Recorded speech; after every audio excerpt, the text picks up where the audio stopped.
Hello દોસ્તો, હું તૃપ્તિ મારી ચેનલ મસાલાની રમઝટમાં એક નવી વાનગી સાથે આપનું સ્વાગત કરું છું. આજે આપણે ગેસનો ઉપયોગ કર્યા વગર બ્રેડમાંથી બ્રેડ કોકોનટ પુડિંગ બનાવીશું. બ્રેડ કોકોનટ પુડિંગ બનાવવા માટે મેં 4 થી 5 વ્હાઈટ બ્રેડ લીધી છે, જેની કિનારીઓ મેં કાપી લીધી છે. એના માટે અડધી વાડકી મિલ્ક પાવડર લીધો છે. જ્યારે પુડિંગ કેવું કંઈ બનાવીએ ત્યારે મિલ્ક પાવડર ઘણો સારો લાગે છે. 4 થી 5 ચમચી દળેલી ખાંડ લીધી છે. આજની તાજી મલાઈ લીધી છે. અડધી વાડકી કોપરાનું છીણ લીધું છે. 4 થી 5 ઇલાયચીનો પાવડર લીધો છે. હવે આ કિનારી કાપેલી બ્રેડને કકડા કરીને મિક્સરમાં નાખી અને એનો ભૂકો કરી લઈશું. આ પુડિંગ નાના બાળકો પણ જાતે બનાવી શકે છે.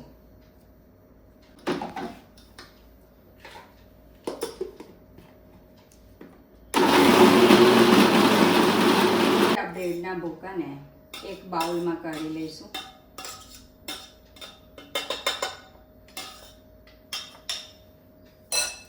આપણે 4 થી 5 ચમચી દળેલી ખાંડ, અડધી વાડકી મિલ્ક પાવડર,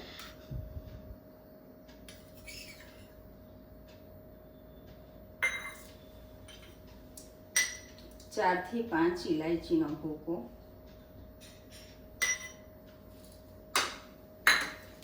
અડધી વાડકી કોપરાનું છીણ લઈશું. આ બધી સામગ્રીને આપણે ભેગી કરી લઈશું. અને તાજી મલાઈ નાખી દઈશું અને એને લોટ બાંધતા હોય તેવું મિશ્રણ તૈયાર કરીશું.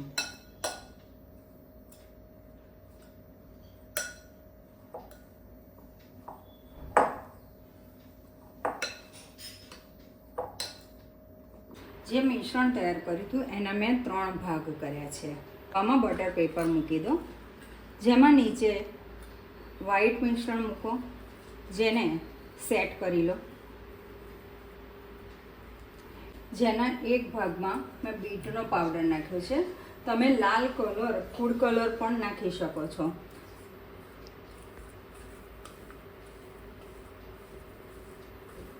જેથી બાળકોને અલગ અલગ કલરની બરફી ખાધી હોય. એનું એક વ્હાઈટ લેયર આવી રીતે મેં સ્પ્રેડ કરી દીધું. હવે એની ઉપર રેડ લેયર સ્પ્રેડ કરીશું.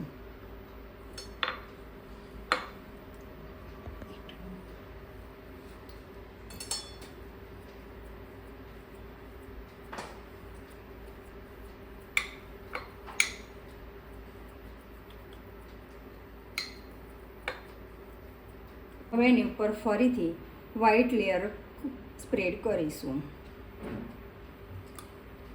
હવે આને 10 થી 15 મિનિટ માટે ફ્રીઝમાં સેટ થવા માટે મૂકી દઈશું.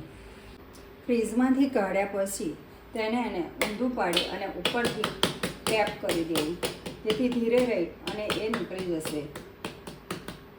હવે બટર પેપરને કાઢી લઈશું અને એના ઉપર થોડું ગાર્નિશિંગ કરી લઈશું. હવે એને ચોકલેટ ચિપ્સથી આપણે ગાર્નિશિંગ કરીશું અને થોડીક તૂટી ફૂટી પણ લઈશું.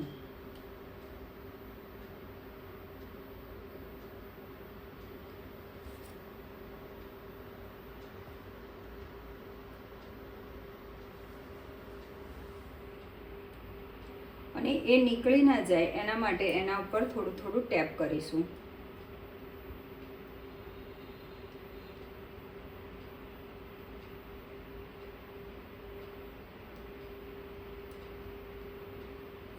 હવે એને કરીશું.